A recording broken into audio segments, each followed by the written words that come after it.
I came to know the Lord Jesus Christ when I was in second year college and took up marketing management. So since then, mas naging clear yung vision ko in pursuing my own business. After graduation, I just worked for about 6 months kasi gusto ko nang umpisahan yung business na gusto ko. So it was a t-shirt printing business.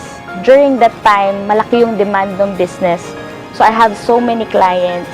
But along the journey, hindi siya naging madali because I lack experience, knowledge, and also yung skills on how to really do it. So na-frustrate ako. And ending up, I must admit, I failed. But since I really wanted to learn, I decided to enter in the marketplace and work for a company na mas mahasa yung skills ko and at the same time, mas mag-build ng business mentality ko. And I remember that was the time when Bishop Ariel and Pastora Jer challenged us to go to our next level. And part of that is pursuing a master's degree. I was thinking that time, kaya ko ba yun?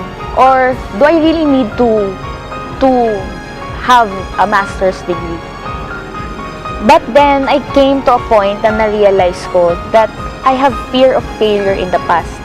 Kaya pala hesitant ako to go to my next level.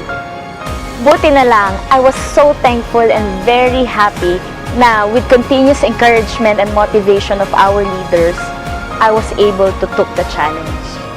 So, nag-prepare ako and review ko yung mga notes ko, and God is really so good, I was able to pass in DLSU. And also, God is faithful na I was able to finance my studies as well. Now I see the bright side why our leaders want us to be promoted. Kasi mas lalawak yung influence mo na mas gagamitin ka ng Lord to be world-class, great contributor, and globally competitive in advancing God's kingdom. To all the crossover kadas, do not just be an average person. God has a lot more in store for you. Go out of your comfort zone and take the risk. In Ephesians 3 verse 20, he says, "For he is able to do immeasurably more than what you can ever ask or imagine, according to his power that is at work within you." To God be the glory.